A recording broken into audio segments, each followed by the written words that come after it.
TG Geeks, episode 66, April 4th, 2016. Holy cow, epicness!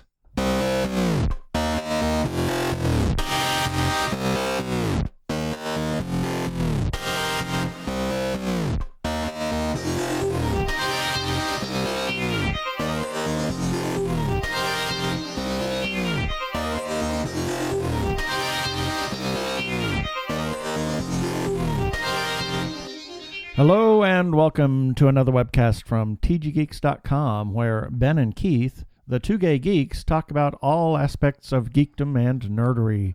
Sci-fi, comics, film, horror, genre, you name it, we talk about it. I'm Keith Lane and we're coming to you from TG Squared Studios in lovely Phoenix, Arizona. And I'm Ben Raggington, also coming to you from lovely, I am the original bitch and swate, Phoenix, Arizona. There you go. Well, we have an interesting show for you today. Most of it is, this is almost a feedback-a-palooza. Yes. So we're going to talk about a couple of things in the first segment, and then we're going to do the regular birthdays and etc. Then we're going to regale you. Yes, and then we're going to do feedback.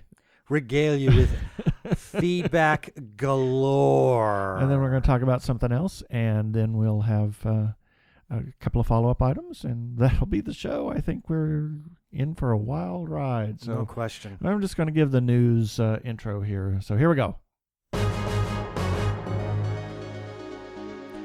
Friday night, we had one heck of a very enjoyable time. And going back to what is our mantra, you name it, we talk about it. Exactly. And we're going to talk about opera. Last Friday was the season closer for Arizona Opera. We saw Falstaff, the last opera that was written by Giuseppe Verdi. Yes, Joe Green. And this is apparently this was Verdi's second attempt at comedy, his first successful one. Yeah, and his very last opera. Opera, yes, that he wrote. So Falstaff is taken from Shakespeare's Merry Wives of Windsor, as well as combines a bunch of stuff in there. And it's the tale of Sir John Falstaff, who is a knight and is rather corpulent. Bit of a womanizer. He's not a misogynist. No, he just likes the pleasures of women. He's just a womanizer. He's also a bit of he's a hedonist, I think. Yes, exactly. So drinking, eating. As to quote a line from 1776, what are you going there for? For drinking and whoring, of course. Of course, yeah. And he does the whoring, sadly. Doesn't matter with who, as long as she's shapely, he'll do it. Exactly. So, but it was a very good production. They recreated was it Globe Theater? The Globe Theater on the stage, and there were actually audience participants on the stage. They actually paid good money to sit on the stage, which was kind of neat. They were all in these boxed seats, just like it is in the Globe. It was really, one of the most amazing and fascinating productions I've ever seen them do. And the stage was raised. It wasn't raked or raped. It was raised. Okay, I'm trying to think of, let me see, which production would you say would be a raped stage? A raped stage? Was it what, Fanciulla? Yes. Yeah, a stage that was so raked that it gave you vertigo no matter where you sat in the theater. And it was definitely raped at that point. Yeah, they raped the production. Anyway, but Falstaff was, the voices were incredible. The orchestra was incredible. The orchestra is always incredible. Yeah, it was just really a delight to watch that production. We'd seen Falstaff a couple of times. Once, many, many years ago, early in our opera watching careers. And I believe it was Covent Garden. Yes. And then we also saw the production that the Met did here a number of years ago, and which was absolutely fabulous. And I will admit that because the Met production was so amazing, they set it just post-World War II. Yeah, so it was really great. It had this beautiful contemporary feel to it, or almost contemporary feel. I would say baby boomer feel to it. And Keith and I are old enough to remember a lot of these things. I mean, there was a house setting, a kitchen setting that was just like, I really felt like I was in my childhood again. It was so wonderful to watch. Yeah, it was great. And it was just funny as anything. And I thought, okay, now that we've seen this updated version, Arizona Opera, they're going to be going back, period, yes. They're doing a period thing. And I thought, okay, we'll go because we want to support the local opera company. And I admit, I went into this with very low expectations, and there's nothing better than coming out of something like this totally surprised. And at halftime or intermission, yeah, it was great. We talked to the general director and said we were really enjoying it. He just this big smile on his face. So, I mean, we've kind of come across as hard to please, I think. I think a little bit, but I think he also knows that we've been very happy with just about everything that we've seen this season. So this has been the best season that Arizona Opera has ever done, in my opinion. Yes, it was great. It was really great. I am just so thrilled with the direction this company is going right now. And again, this opera was just delightful. I will admit, it starts off a little slow. It's got to build up pace. But by the time you get towards the end of Act 2, it is madcap. It is, and then it goes into Act 3. It goes into Act 3, which is equally madcap. Oh, my Lord. I would say it was visually gorgeous. It was. The production was fabulous. It really was. I mean, because Shakespeare also loved to dabble in fantasy. Yeah. And I think what they decided to do is, for the sake of this production, kind of hint at the Shakespearean fantasy that he liked to do, like things from The Tempest or whatnot. Yeah. And it was just gorgeous to watch. And the voices. Oh, my gosh. There's the one young soprano. I can't remember her name, sadly, but she has this incredibly beautiful love aria that just the audience went mad when it was over. Yeah, it was really great. It was fantastic, and the comedic acting. Yeah, it was interesting. Joy. We learned after the fact, after the show, because they usually do a little meet the behind the scenes thing. Yeah, a little Q&A. Q&A after the production. And the director, or the stage director, the one that designed this production, had been a protege of Marcel Marceau. Uh-huh. And it was just, wow, you could see that now looking, with hindsight, you can see that in the production, the various things that were done, and just the physical comedy and the way it was all put together. It was really great. And one of the neat things about Marcel Marceau is that and this is why he was probably the greatest mime to have ever lived or will ever live, and that is Marcel knew restraint. He knew how far to go and not go any further so that it doesn't become too over the top. And this one wasn't. The physical comedy approached just the right spot to keep the audience going, but not to the point where you just think, oh, this is the most ridiculous thing I've ever watched. Yeah, it was great. It was a joy to watch. I'm very excited for next season. Yes. And I have to say this, I really hope that Arizona Opera, granted, there's not a lot of these, but there are comedic operas that are out there, and I hope that at least I once a year, once a season. Well, Cenerentola is Cenerentola is going to be their season closer next year, and that's a good fun Rossini romp. It's just phenomenal bel canto, but it's also got some great comedy in it. Oh yeah, it has places for lots of physical comedy. Lots of physical comedy. I would only hope that they bring back this director again. Yeah, that would be great. That would be awesome, because he really understands, like I said, to take your performers just to the right point, but not any further. So I hope, again, that Arizona Opera will continue to do, maybe for their season closer, end with something that's really fun. Yeah. Not something depressing. Don't end with a bohème. We don't need to see, for our last opera of the season, our soprano dying at the top of her lungs of TB or something. Exactly. So if you are in Arizona, you should check out Arizona Opera. The tickets are you can get good seats, relatively inexpensive. Check in your local area. check for the theaters, the Met productions, live and HD productions, which are awesome, and fabulous. They broadcast those all over in multitudes of theaters. And if you're very interested in stagecraft and just theater in general, those are also amazing because there is some fantastic behind-the-scenes activities where they interview construction workers. They will interview not just the cast; they'll interview the stage director, and you get to see how everything is put together. So if you like good theater, check out the live in HD as well. Yeah, and if you want to know more about opera, you can send us an email or a comment, and we'll be happy to. We'll be happy to help you out because point you in the right way. There's lots of opera to be had. Whether it's on, I think there's some stuff on Netflix. There's stuff on Amazon, iTunes. It's all over the place, and even on YouTube. So, if you want an introduction to opera, we'll be glad to help you out with that. So,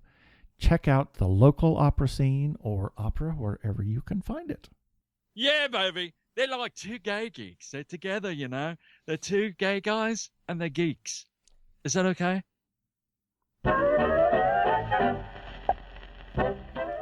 And that is our birthday music. So we've got a few selected birthdays for April 4th through April 10th, 2016. So April 4th, Robert Downey Jr., Iron Man, Heath Ledger, Graham Norton. Oh, I love him. Hugo Weaving. Love him too. Anthony Perkins. He's gone. And Elmer Bernstein. Elmer Bernstein was a movie composer. He wrote Magnificent Seven and a bunch of other things. Didn't he also do West Side Story? No, that was... No, that's the other Bernstein. Oh, sorry. Anyway. Yes, April 5th.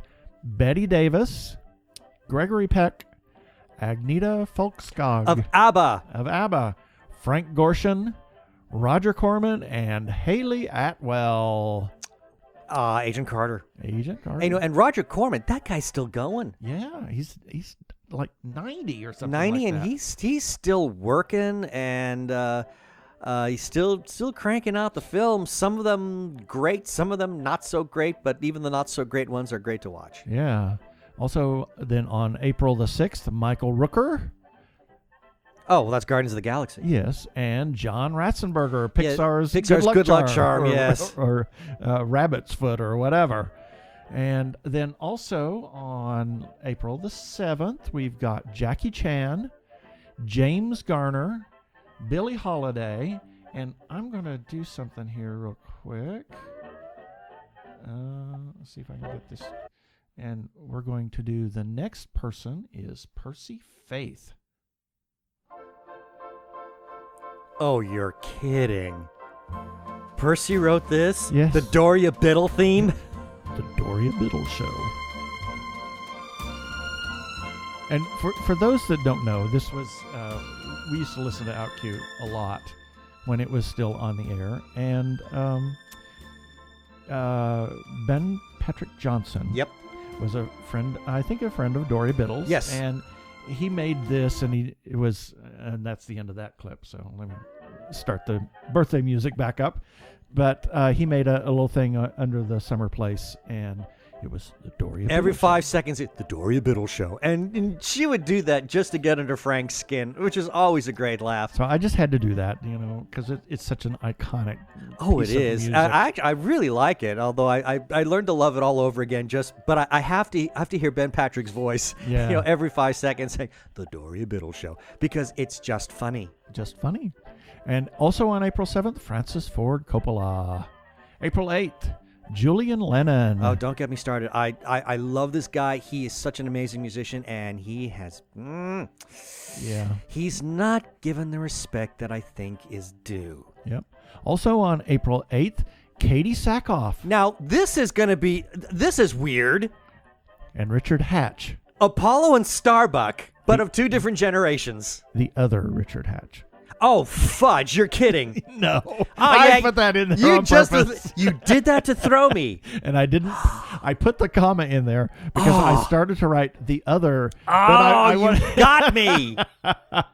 You got me. Yeah, I thought that too, and I thought, that picture doesn't It's the one from Survivor. Yes. The Survivor, Richard Hatch. But how coincidental. It is. I mean, I was like, wow, you've got to be kidding me. Yeah. Oh, man. I'm actually kind of disappointed now. Yeah, I know. I was too.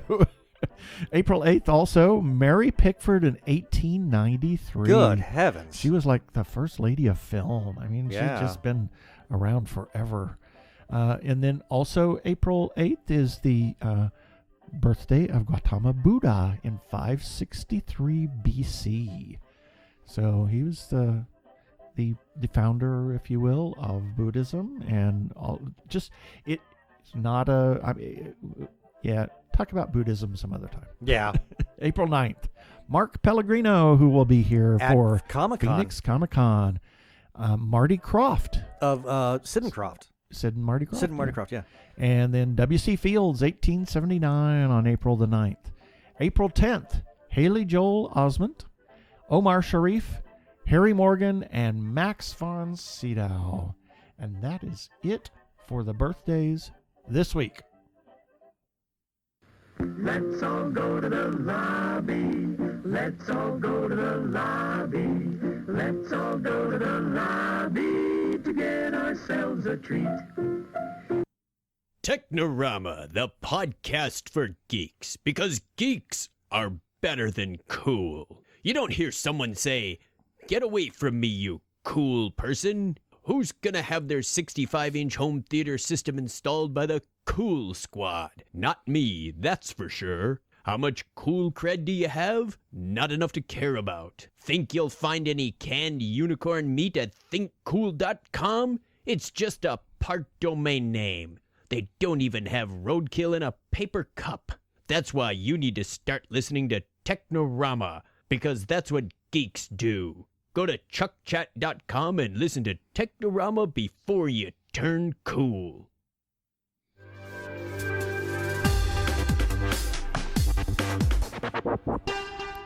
Go give a listen to our friends Chuck and Craig, and occasionally us, over at Technorama at chuckchat.com. And now, Oh, boy. epicness squared.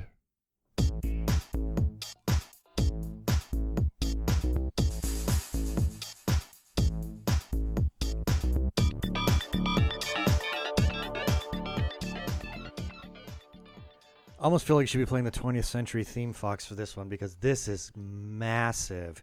And I would say that half of the feedback, if not more, all came in on the day we released our last episode. Yeah. That's how big this was. Anyway, starting off, now last July 11th to be precise, we did a joint review about an independent Arizona film festival called Indie AZ Fest. And It was their first year. It was, yeah, their very first year doing it. We'll post the link for this article on our show notes, but there was some fantastic films, and everything was of a sort of a sci-fi nature, which was just phenomenal. I mean, it was just an amazing experience. Anyway, we got feedback this last week from Angela Friss. She's goes by the name, I guess, the handle Indie AZ Fest.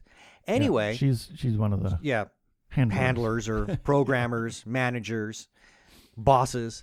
And Angela wrote, "Thank you for your post. I enjoyed reading it and welcome you back to our second annual Indie AZ Fest Pollack Theater on July 7th, starting at 6 p.m. And I can guarantee that we will be there for that." Yes. It really was a great deal of fun. It's a great evening of independent film. Oh, it's fantastic. And we made some really great contacts there. And again, the movies I thought were genius, and that's what really started to turn us on to independent film. And then last week we also, well, actually more than last week, but last week, Michael Hickerson, good friend of the show. People may know him from Slice of Sci-Fi. Hicks, I like to call him. And he's a fellow Doctor Who fan. And he decided to comment on our story that we ran 2 weeks ago about how Doctor Who is going to be streaming on Amazon. And he brings up something that was quite shocking. Yes. He wrote, "I still wish they put some more classic Who into the streaming rotation. The handful of stories they've streamed on Netflix and Amazon previously weren't really a good taste of what made Classic Who so great for many fans. Now, I've gone and done some bigger digging into this. Turns out they're only going to be running what we would call seasons 1 through 8 of New Who. I'm bummed. Yeah. I'm to really say the bummed. least. Yeah, I need soothing music. I'm really upset by this, especially after we went through the effort to turn on your niece-in-law. Yeah, you know what I mean. Yeah. Heather.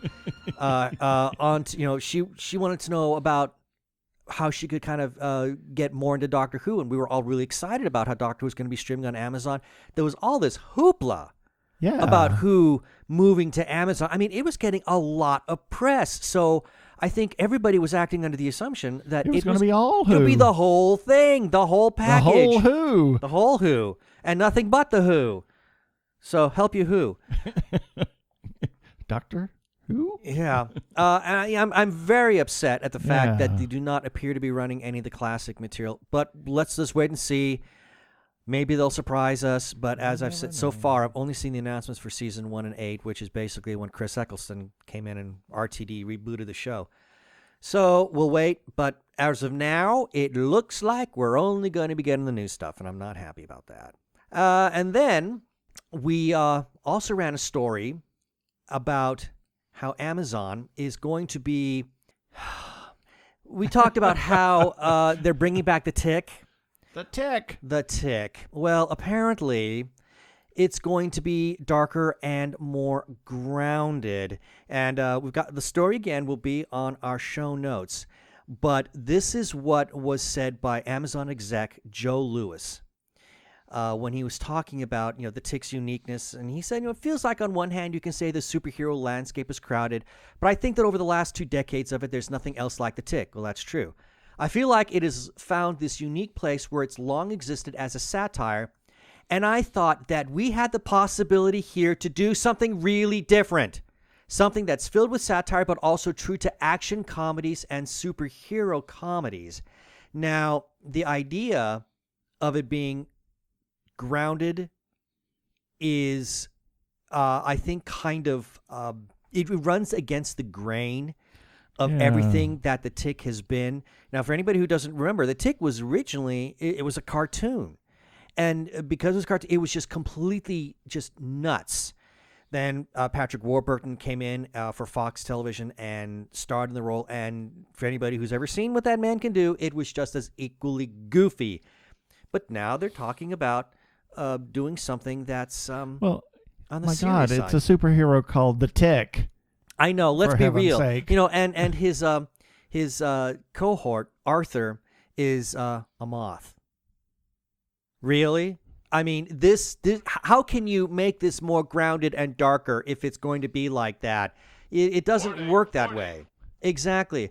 I mean, in the article that we posted, it says so. The Tick, as yet another superhero series, can make itself feel fresh and distinctive in the middle of a superhero boom.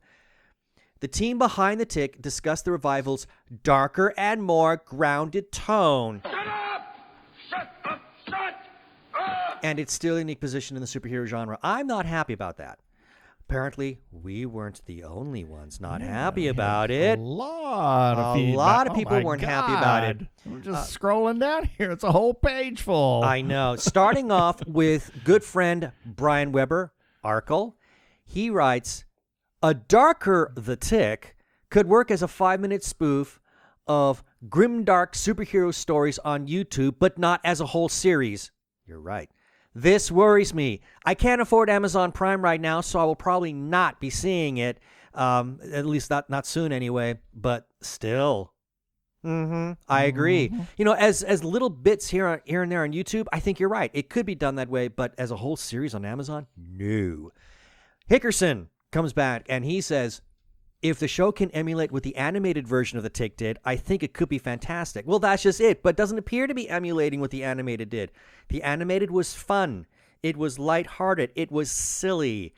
Grounded and dark and silly just don't seem to kind of match up. Yeah.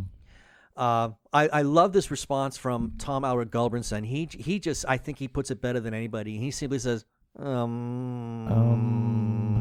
Yeah. Gary Lindros, he writes, darker? I don't think those guys get the concept. Yeah. Uh-huh. And then somebody named John Keegan wrote, this is going very wrong, isn't it? Mm-hmm. I would think so. Another listener, Stephen Melendez, writes in, will little wooden boy appear? Hard to say because that doesn't exactly seem grounded to me. Friend of the show, Craig Stepp from Technorama wrote, darker and more grounded? It will be like Pee Wee Herman watching the movie about himself with grown-up actors. Paging Mr. Herman. Paging Mr. Herman. Yeah, you're right. It will be just it. Yeah, it's what I call the anti-meta. It's just not right. Michael Armenengay from the Slice of Sci-Fi days writes, this show can only work in animation. Live action kills it and will continue to kill it. Ooh, gee, Mikey, I'm guessing you didn't like the Patrick Warburton show? You have to have the fourth wall to let yourself enjoy the absurdity of it. Then it is brilliant. Okay. Interesting point of view there. I will not argue that. Scott Purdy. My God, a lot of Slice people chimed in on this one. Yeah. Scott Purdy wrote in, yep, Warburton was well cast, but the live action didn't capture the spirit of the cartoon. Oh, okay. Here's another one didn't like it. Plus, I didn't like that they changed some of the character names in the live action. You can't fight evil with a macaroni duck. Okay. I'm not going to add anything to that one. And then Miguel Rodriguez of Horrible Imaginings Film Festival. For him to say this actually has a lot of substance to it. And he simply writes, this makes me want to kill myself. Oh, no. Mr. Horror himself. This makes him want to kill himself? Wow. Okay. That's sad. That's very sad. Now, also, towards the very end of last year, we ran a story called Space 1999 to be reimagined, called Space 2099. And the reason I really ran it, for anybody who doesn't remember, it's not because that this reimagining was going to be happening, but this story was actually a number of years old. And then all of a sudden, it just popped in, and it was all over the place, not just on social media, but it was all over news sites, entertainment news sites. And I kept thinking, why is this show back? Or why is this story back? I could never figure that out. Well, in any case, and again, we'll have the link for this particular story in the show notes for our episode here. Anyway, Paul Feinberg left a comment on our website saying, it's a shame that they couldn't even work on a pilot movie for their concept. I did enjoy Space 1999 in the 70s as a new series. However, its stodgy start didn't help it find a wide audience fast enough for ratings-minded broadcasters. Well, it was a syndicated show, and they did kind of do some really goofy things with the broadcast order versus production order. And if anybody wants to know more about that, check out the other show that I work on, Fusion Patrol. Every other week, we do a review on a Space 1999 episode, and one of the things we talk about are the broadcast or the production orders versus broadcast orders. Yeah, I don't know why networks do that. Yeah, I know. This made no sense. Screws up everything. Yeah, it really does. Anyway, Paul continues, some of the shows were outstanding, and virtually all of the stories were creative.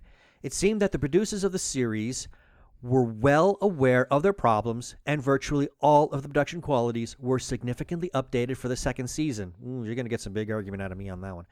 Later on, at least. Unfortunately, this did not help the show gain a big enough audience in so short a time. The best test pilot for this concept would be a theatrical release that could stand on its own and simultaneously spark the interest of the mainstream public in the original background series. It certainly has potential. I, for one, would not like to see any changes in the physical structure of Moonbase Alpha or even the Eagles and other technology.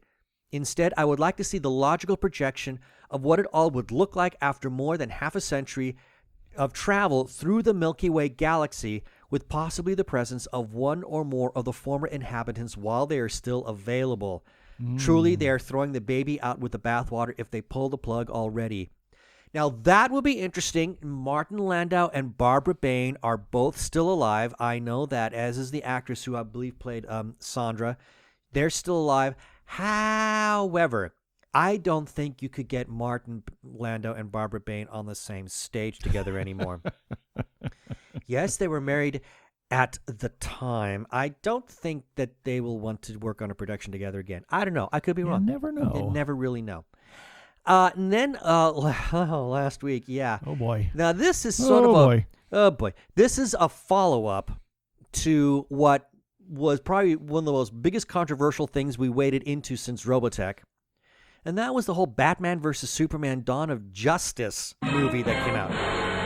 Yeah. Well, there's a lot of stories that are coming out about this now. And apparently, Zack Snyder, in his infinite wisdom, did he secretly kill off a major Superman character? That's what he seems to be saying. Well, that's what it seems to be saying. And in an article that we ran, Snyder confirmed. Right from his mouth. From his mouth. Now, if you remember, if you saw Dawn of Justice, there is a scene where Lois Lane is meeting with a group of freedom fighters. And there is apparently a CIA agent who is unnamed, who gets killed, gets shot in the head. Guess who that was? Yeah, well, according to Zack Snyder, that was Jimmy Olsen. Say it ain't so! Yeah, Snyder simply gave this little explanation. He said, "We just did it as this little aside because we have been tracking where we thought the movies were going to go, and we don't have room for Jimmy Olsen in our big pantheon of characters, but we can have fun with him, right?" Now, I should also add that apparently Jesse Eisenberg, who played what I think is one of the worst Lex Luthors I've ever seen, was originally supposed to be the Jimmy Olsen as a means of stunt casting.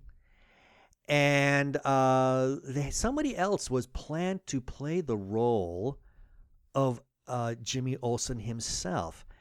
And I mean, some of the names that were thrown out were like Kevin Spacey, but Bryan Cranston had been talked about. He was seriously being considered for the role of Superman's arch nemesis. That would have been awesome.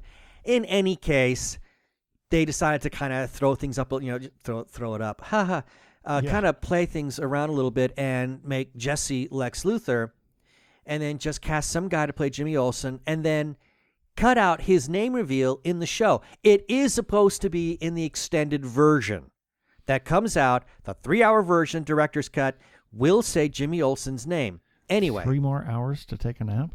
Yeah. Well, hey, I think this is awesome cure for insomnia, if you ask me. In any case, Crazy Joe. He had to comment. Of course. And I am not going to completely disregard what he says here. His comment to this was, "That wasn't Jimmy. They never gave him a name. Saying it in the R-rated cut doesn't count because that means it's essentially a deleted scene, and deleted scenes aren't canon. Zack Snyder can say what he likes, but it's not Jimmy. A, Jimmy is not a CIA agent, and B, they never called him Jimmy. Deleted scenes are not canon. Dante is shot and killed in a deleted scene of Clerks, yet he's alive and well in Clerks 2. Okay, I'm going to give him credit for that one. He's absolutely right. And this really then brings up the argument, what is canon and what isn't canon, especially since there doesn't appear to be any universal rule. It changes from studio to studio, from director to director. So it gets this wasn't made by Universal. I'm not even going to dignify that. Oh, you said universal rule. Yeah, universal. Yeah. Sorry. I don't get it.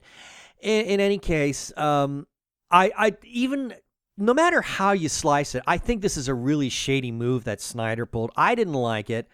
I think this is only going to make matters worse for the overall history of this film. You know, when people look back on this movie, and I got something to say about this in a little bit. When history looks back on this film, Zack Snyder's moves, I think, are only going to damage it even further. And this whole "that was Jimmy Olsen" thing, but only in a deleted scene, will certainly be listed among that, I'm sure. Tom Alder Gulbranson commented as well, and he says, "Yeah, it's a superhero universe, so nobody ever stays dead. X-Men or movie reboots. And he's right. I mean, we've seen people die in X-Men. I saw Professor Xavier die in X-Men. But he's back. He was back, yes. Or movie reboots. Yes, it's shocking, but everyone has died and been resurrected. And this is how they do it. It's magic. No more shocking than a neck snap. Yeah, think of Man of Steel. Or Zod as Doomsday. Yeah, that was a bad move. Or that Lex Luthor. Might give the movies Superman, and then he writes, spoiler majoris. I think he's more depth and reason to be manipulated by the possible villain of the name who begins with a D in the next sequel. Basically, he's saying, maybe this might give Superman's big villain in the next Justice League film to have more depth. I don't know.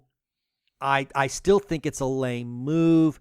I'm not happy with it. I go back to something that Brian Weber said, and that's how Zack Snyder hated Superman, and I've actually read articles that seem to indicate the same thing. So it's making my love for whatever love I had for Batman versus Superman even less. Now. Oh my God, there's 5 pages. Now, just 5 pages. Just about last week's episode, and of course we had a big discussion about Batman versus Superman. It looks like we're going to be doing it again. Good friend Scott Linder, he writes, "Ha! Supperman." Now, he actually wrote Supperman. Is that a typo, Scott? I'm not sure. Oh, there's a little winky face. You got a little winky face there, so I'm kind of thinking he meant it. He says, "Love the podcast." Okay, so saw Batman versus Superman: Dawn of Justice last night. And he said BVS DOJ. Yeah, well, we'll have to call it BVS DOJ now. I kind of like that. Or I don't know. I want to call it Yawn of Justice. BVS YOJ. YOJ, yeah. Wife and I liked it. Was it dark? Oh, yeah, it was. I agree that I didn't really like how they portrayed Lex Luthor as a genius, wacko nut job. Would love to have seen a Spacey-esque Lex. Way more calculating and devious. Agreed. And I don't think it really fit. I was skeptical going in, but liked Affleck's Batman/Bruce Wayne. I really did. I will say, however, if I see another Batman movie rehash with his parents dying, and then he writes in parentheses, how many times are we going to see that? We know they died. I'm going to scream. And not enough Wonder Woman. Yeah. I'll say something about that a little bit later. Where's my Wonder Woman theme? Da-da-da-da-da-da. What? Yeah. I think a little more history for her would have been a good thing, but I kind of understand why. They hopefully want to show that off. They want to show that off in her own movie, but I really did like how they handled her in battle. That's all for now, guys. Okay, agreed. How they handled her when she finally shows up, and all her scenes from then on are awesome. She is awesome. She really is awesome. And now we got another comment from Brian Weber, and this time this is in regards to the Star Trek Beyond reshoot. Or not reshoot, but more like the pickup shots that they were doing. And the tirade. The tirade my rant. Anyway, Brian writes, I'll go see Star Trek Beyond because it's Star Trek. And as a writer whose name I am blanking on the moment, said, and it's true, I love Star Trek even when it sucks. Well, that's not true. Sort of. Kind of. Wow. I love Star Trek as a property, but I may not like the individual thing that I'm watching, even when it sucks. But I'm not hopeful at all. And just for context here, keep in mind that the particular Trekkie saying this believes the following things. 1. Star Trek 3, The Search for Spock is underrated. Well, I kind of liked it, but it's got its... 2. I like Star Trek Generations despite its flaws. Okay. Yeah. 3. I have softened my opinion on Voyager over the years and have been rewatching it on Netflix, making it the first time I've actually watched the show since it was on UPN. Still not a great show, mind you, and the rewatch has gotten mixed reactions from me so far. Some things I actually dislike more now, but I'm also finding good stuff that I missed first time around. Like the Kazon? Oh, yuck. But I don't hate it anymore, certainly not on the level of Season 1 TNG or Seasons 1 and 2 of Enterprise. Oh, ow, ouch, that hurts. I will say that there was a time on Voyager where we stopped watching. Yeah. There was one episode that pissed us off. Oh, yeah. And we didn't come back to it until the very, very following year. 4, I like the first of JJ's Trek films, or as I like to call, Star Trek, open bracket, 2009, close bracket. Wow. Okay. Okay, whatever. 5, I don't think Spock's brain is the worst episode of the original series. Brain and brain. What is brain? Top 5, or should I say bottom 5? Certainly, come on. Well, worse than Way to Eden or And the Children Shall Eat? Oh, Lord. No, I'll give you that. I would watch Spock's brain over either of those any day. Exactly. So for me to say I'm going into Star Trek Beyond expecting to be disappointed kind of says something. Well, me too. Now, Brian did add a little footnote. He says, okay, I admit I stole that from the SF Debris review of that movie. If you haven't seen the review, I highly recommend checking it out. I especially loved his joke about the new bridge set. If this thing looked any more like the inside of a computer, Spock would have to stop saying live long and prosper and start saying I fight for the users. Cool. Oi. Okay, but Brian's not done. Now he has to say something about Batman versus Superman. BVS. BVS YOJ. He has to say this. I was 98% certain that I wasn't going to see Batman versus Superman before it came out. Then I read the spoilers, and that went up to 100%. Wow. Wow. What's really been sad to watch, though, are the people giving me grief over this, implying that I'm just a Marvel fanboy. Many such comments loaded with that language I can't repeat in polite company. As though I didn't read the entire run of Demon Knights, as though I didn't love Jeff Johns' run on Aquaman, as though I didn't fanboy rage as much as everyone else when Constantine was canceled. I'm not a Marvel guy or a DC guy. I'm a superhero guy.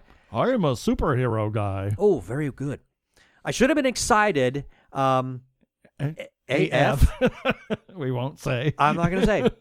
For a chance to see two icons of the genre on the big screen at the same time. But sadly, that's just not the world we live in now. Sigh. At least the Suicide Squad movie looks decent, and at least DC is crushing it on television, except for Gotham, but that's not in the Berlanti-verse far as we know, so I'm not counting it. Yes, BVS fanboys, come at me with your you don't like 'cause it's not Marvel talk. I'll be over here watching The Flash guest star on Supergirl. Snap! Actually, that's like mic drop. We need a sound effect for a mic drop. A mic drop. Yeah, I gotta thunk. find one. I gotta find one. It needs one. And I would, Brian, I'm so in agreement with you on that one. Kurt Armbruster had a comment to say about that, and he says, in the words of Ask a Ninja, describing POTC:DMC, read into that as you will, it's a horrible movie. There it is. There it is. Now, Crazy Joe, we all know Crazy Joe loved it, and I, as I've said many times, and Joe and I have had a lot of conversations this last week. He hated Man of Steel, and yet I kind of liked it. But again, he hated it, and Summer Brooks said it was probably the greatest superhero movie ever made, and Crazy Joe could not wrap his brain around that one. It'd be interesting to see what Summer thought of BVS. I'm almost tempted to write her and ask her what, just out of curiosity, what if you're does she listeing, think? Summer, if you are, send us an email. Yeah, if by some chance you are actually listening to this, I would really like to know what you thought of BVS YOJ. DOJ. Okay, DOJ. Yeah, YOJ is my film. In any case, as we said, Crazy Joe loved it, and he says, I loved it, and I think Brian Weber and I have similar tastes. Berlanti's DC TV is the silver standard for DC Comics on screen. It would be the gold were it not for the Paul Dini and Bruce Timm's animated DC universe. Actually, I'm going to give you that because I think the animated shows are awesome. And then a friend of mine from high school, Don Black, he had something to say. Chiming in from left field here, but Ben, you didn't find Affleck's performance in the most balance between Wayne and Batman? And Godot? I actually thought the screen got brighter when she was on it. And yes, some of that can be blamed on heterosexuality still. After all the carping about her being too skinny, to have her wear the character like a second skin was most satisfying. Eisenberg's scenes need to be cut, recast, and refilmed. In my opinion, that and Wayne's excessive dream sequences are what drags this film down. Yeah. Okay. Among others. I will, let me go on record. And yes, this did not come into my review. And as I explained this to Don, when I write the review, I write from my gut. I don't like to really overanalyze it in my brain. I really like to write from what it is that I'm feeling, what were my emotional responses to the film, and then I will tailor that with intellectual responses. But as I wrote that review, there was really no place for me to talk about what I thought. I mean, I did mention something about Affleck, and I thought his performance, and I said this in the review, I said it was solid, and it really is. And Gadot, I thought she was amazing. We got a lot of Diana Prince, and I admit I was rather impatient. I wanted to see more of Wonder Woman, but they played their hand well. So I'm not going to dispute that. And I will say that I think Ben Affleck's Bruce Wayne / Batman is the best we've seen on the big screen. At least, well, I suppose you could count Adam West when he did the cheesy Batman movie way long ago. But if we're talking serious Batman, Ben Affleck, he nailed it. I think he's the best one. I look forward to seeing what he's going to do with the Batman solo film. And if I've got one complaint, it's that the big fight sequence that he has when he's rescuing Martha Kent, it's amazing, but I would have liked to have seen more of that. I would like to see more fighting from him. We only get hints of it. We really don't get to see the moves. Yeah. And I wanted to see the moves because I thought they were amazing. It was so great to watch a Batman on the screen actually behave like he does in the comic book. It was great to watch, and I really did like Ben Affleck a lot. So, Don, there it is. And as for Gadot, her Wonder Woman was breathtakingly amazing, and I loved every bit of her on the screen. Now, got a comment from good friend Claire O'Leary. Hey, Claire. She writes, I went to see BVS on Friday. The theater was packed solid. Well, so was ours. For the entire movie, the whole place was dead silence. So was ours. Everyone sat there completely unimpressed. So was ours. The last time I was at a movie with reaction like that was Green Lantern. And then Crazy Joe. Well, Joe had a comment about that. About that. Now, normally, I for this entire feedback, I tried to stay away from comments on comments, but I left this in, and you'll understand why when you hear it. Joe wrote, Green Lantern was the last DC movie I enjoyed. Claire, she had a response to that. This is where you and the Irish people differ, Joe. Okay, Claire, I'm going to say this. I actually agree with Crazy Joe. I really did like the Green Lantern movie a lot, but remind me never to piss you off. I like keeping you as a friend. I have no wish to ever alienate you. Anyway, going back to BVS, Claire writes, after about 45 minutes, I was bored as hell. I looked at my watch more times than I cared to admit, and if I saw slow motion shots of pearls falling to the floor one more time, I was going to get up and leave. It was a boring mess. I'd like to say I either loved it or hated it, but I couldn't even get up the energy to hate it. Thank you! Absolutely. Oh, boy. Now, I've gone on record and said the word that I use for this movie is meh. This movie is one big hot meh. It's not even a hot mess. It's a hot meh. Anyway, she continues. Well, I guess I'm kind of biased from the beginning because I really didn't like Man of Steel, and I think Zack Snyder is an overrated director that doesn't have an original thought in his head. So, slightly biased. Just a bit. Just a bit. Now, you're into something really hot because now all of these comments for episode 65 came in on the day that episode 65 was released. Which is just crazy. It's nuts. And I knew we were into something really hot because not only did we get comments from Arkle, Brian Weber, but Arkle's dad had to comment as well. And he wrote, when I was growing up, you could say I was a Marvel fanboy, but I won't be seeing BVS for different reasons. I didn't like Man of Steel, and I don't like Henry Cavill. Like most fans I know, I love the Berlantiverse, so it's not an anti-DC thing. There we go. There it is. And then Tom from Norway had to say something, and he actually brings up some really good points here. I will watch BVS if I like it enough. I'll buy the extended Blu-ray. If not, Anyway, it might have more bearing on the plot, including the sequel with Darkseid, Superman being corrupted, etc. Guess that's why Jimmy Olsen will die in it. Maybe Lex is controlled by Darkseid, so that's why he's a psycho? Well, turns out there is an extended scene where one of the new gods of Apocalypse seems to be in the spaceship that Zod was in, that Zod gets resurrected by compliments of Lex Luthor.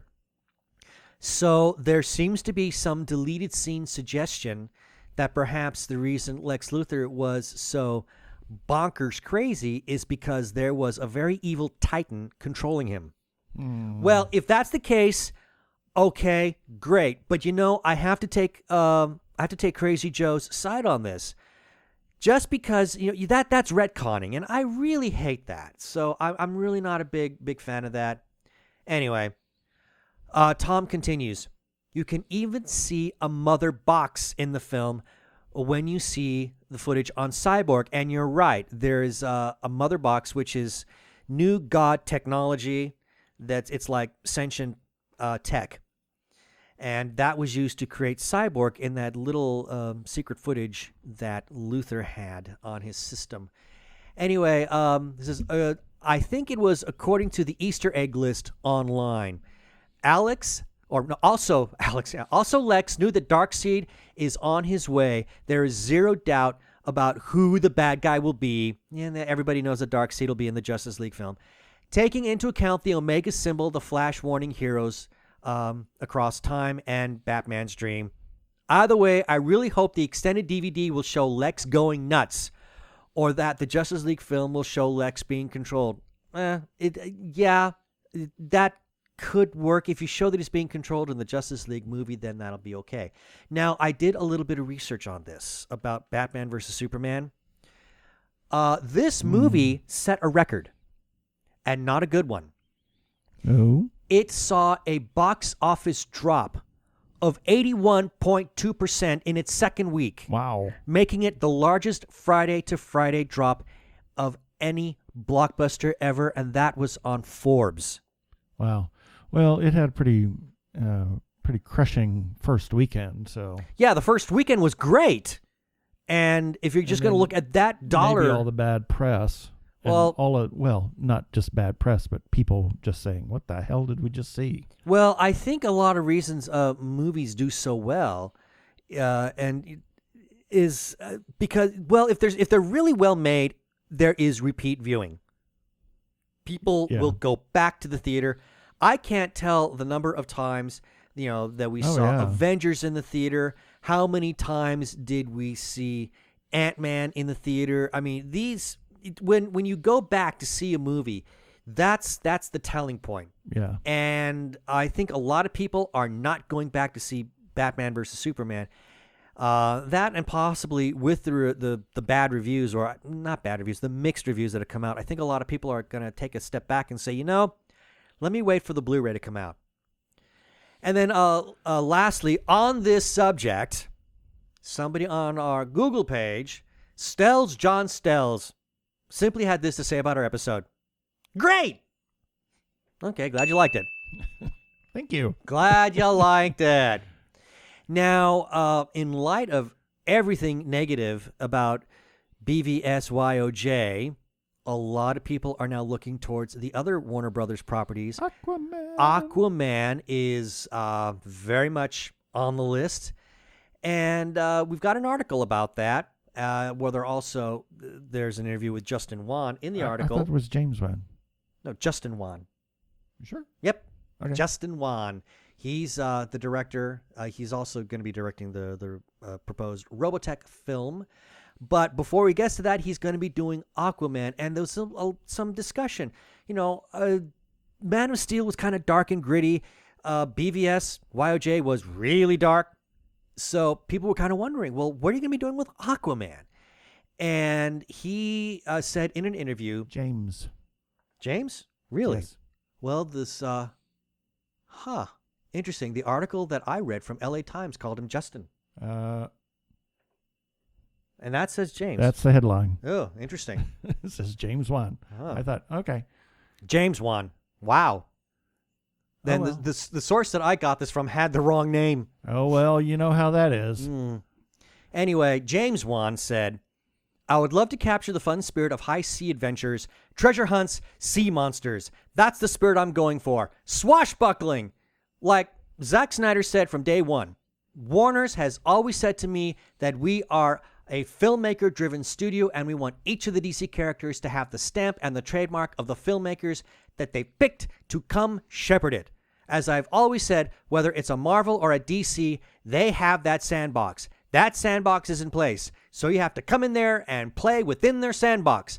But the key here is to build your own sandcastle and make that sandcastle yours. So, as it is, James Wan really wants to go for something that's more light, more adventurous, I would dare say more fun. And we got a comment on that as well.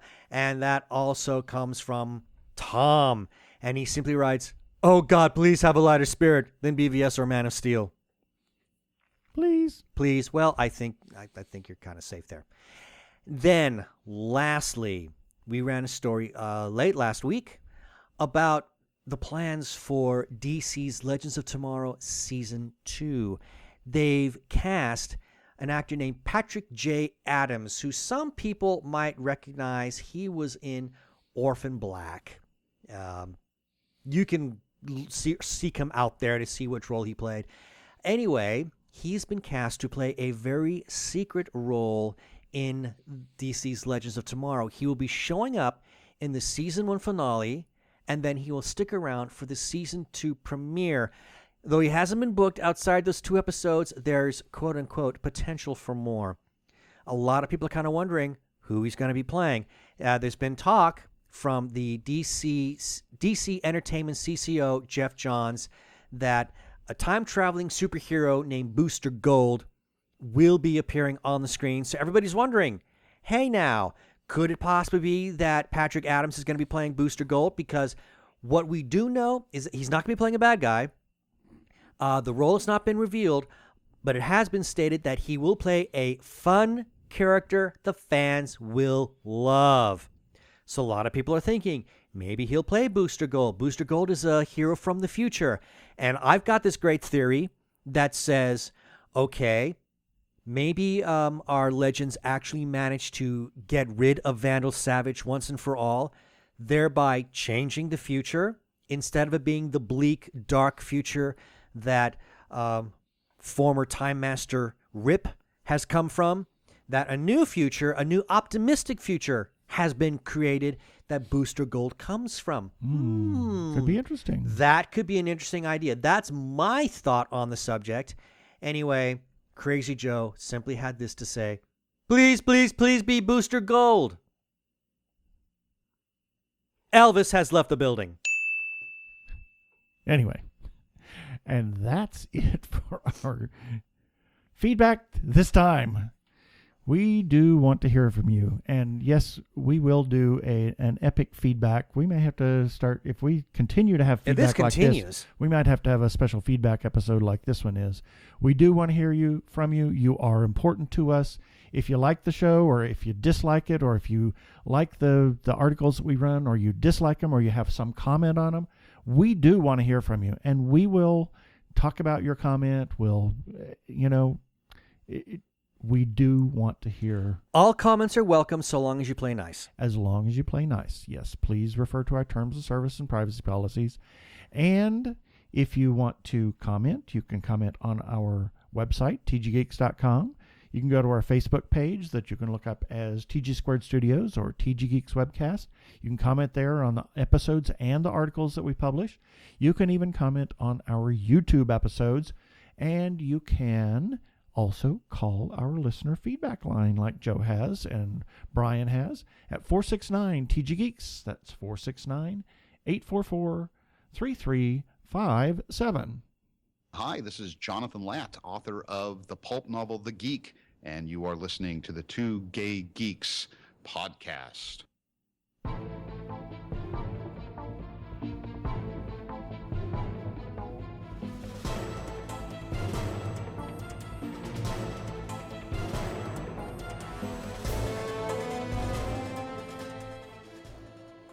Now, keeping in the same vein of the you name it, we talk about it, we had a fun, well, as of the day that we're recording this, which is Sunday, April 3rd, last night, which would have been Saturday night, April 2nd, had probably one of the most amazing music experiences of my life.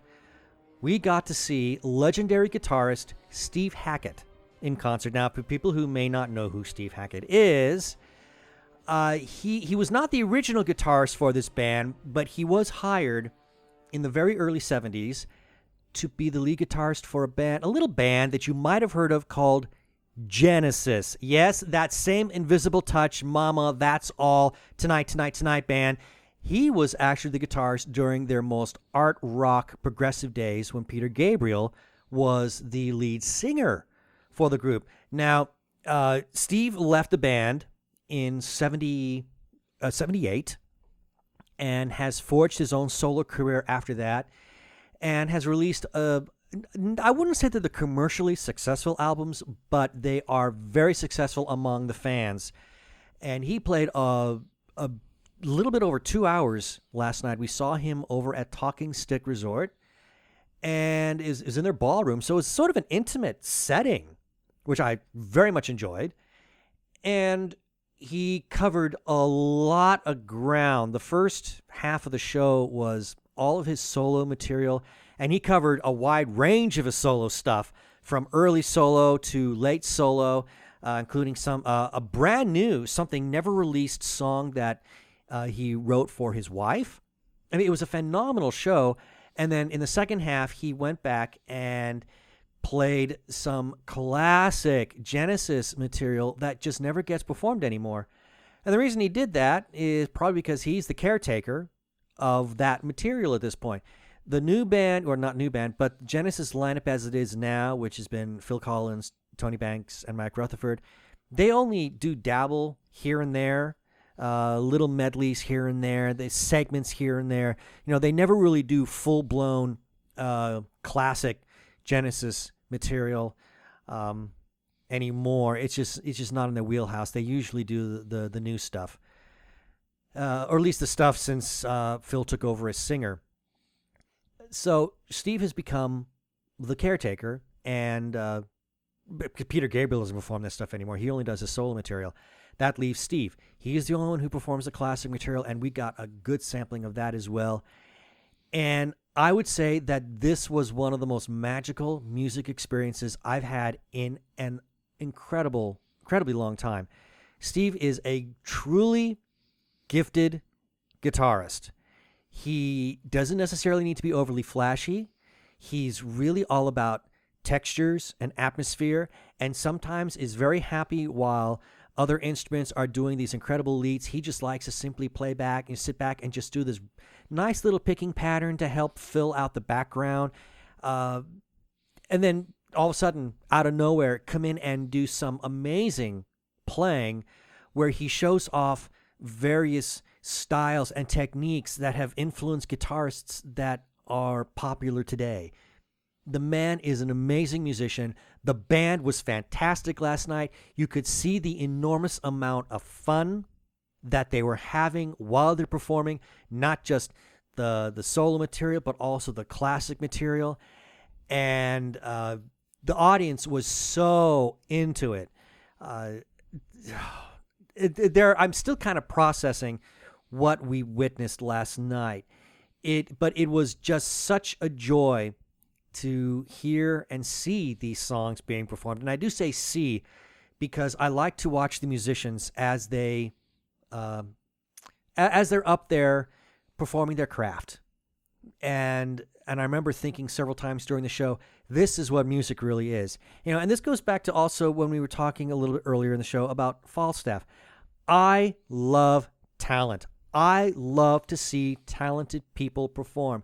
And especially when you're talking about music, I really like to see a very skilled, be it a singer in opera or a rock guitarist like Steve Hackett, or even any member of his band. I mean, those are all very skilled musicians. I enjoy watching that kind of playing. I get my music geek on every time I see that. And that 2 hours of just some of the most amazing playing, not just from Steve, but from everybody in his band, was a pure joy. And I will say that probably the highlight for me, he trotted out a really old Genesis tune called The Musical Box that had the entire audience.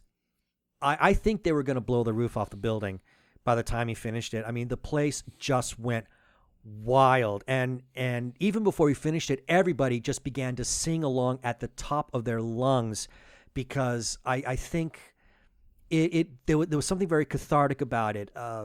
Being able to feel this I would almost want to call it musical justification, because you look at the music that's being made today, a lot of it is just sampled garbage, and I'm just speaking as my own opinion. But to hear these songs that we have loved for so long, to only, normally hear them day to day on vinyl or in a digital download, however you get it, and then all of a sudden to be able to hear it live, I think there was this sense of belonging and sense of love for this material that everybody began to fist pump and sing along at the top of the lungs. I know I was. It was amazing. And this is this is one of those concert experiences I'm going to carry with me for a very, very long time. And I know that, and you're not all that big of a. I mean, well, I'm not going to take that. I'm going to take that back.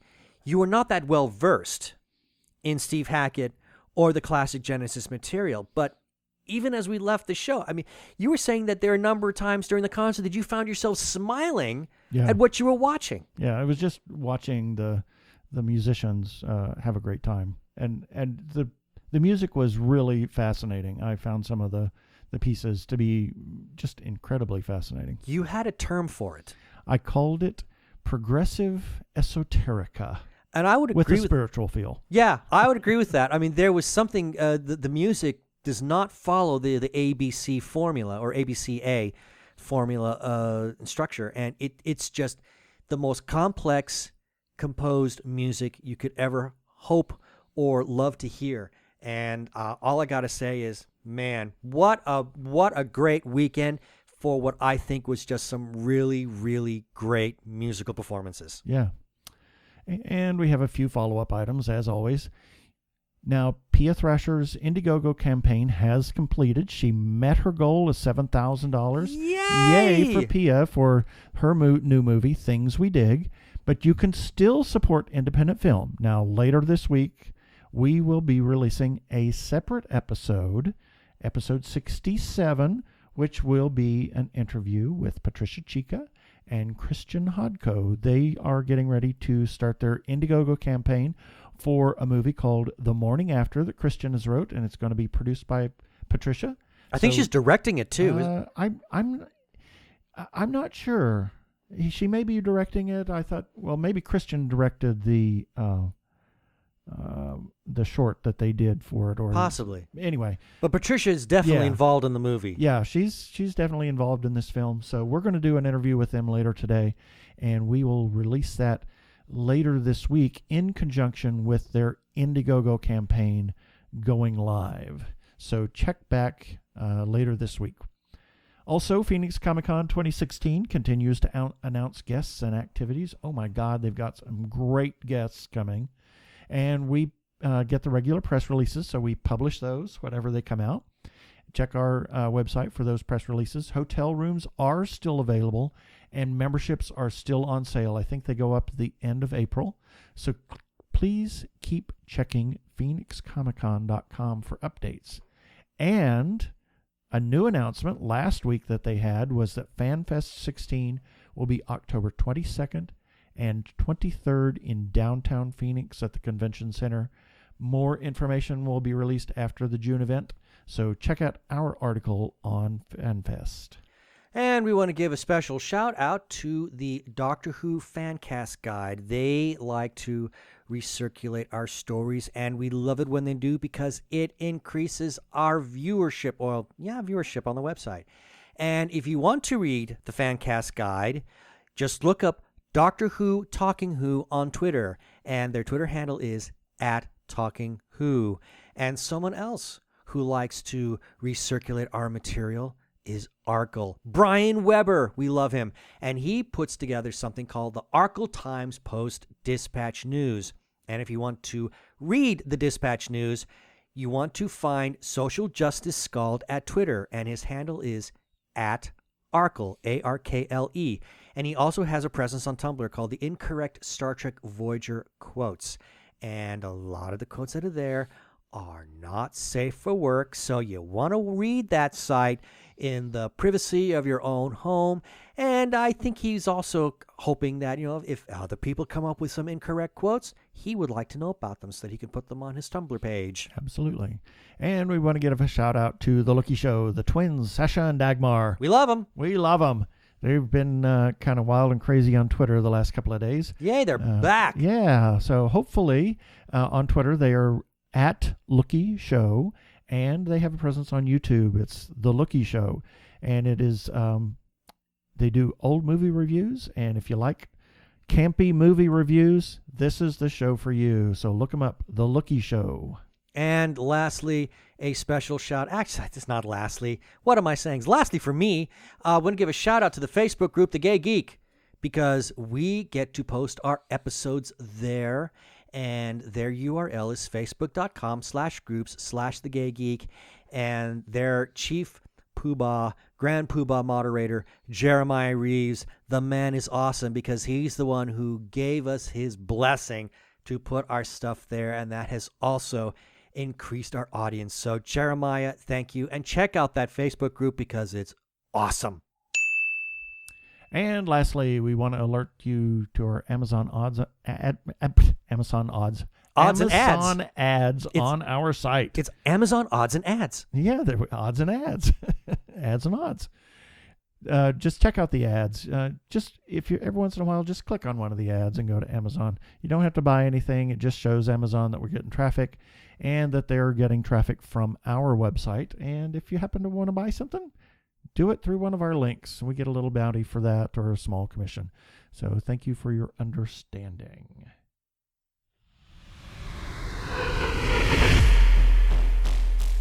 I won't say up next week, but I'll say up next time. Next time. We got Patricia Chica and Christian Hodko of The Morning After to be filmed in Montreal, and their Indiegogo campaign going live later this week.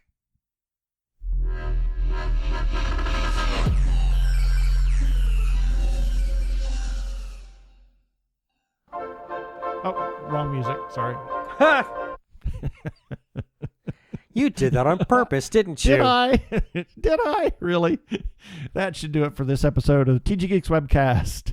Be sure to check out the article for this webcast episode. We'll have several links on the page. And remember, you can comment on our Facebook page or website, tggeeks.com. Or you can leave us a voicemail at 469-TG-GEEKS. That is 469-844-3357 from TG Squared Studios. I am Keith Lane. Thanks for listening. I bid you peace. The Doria Biddle Show. Yes.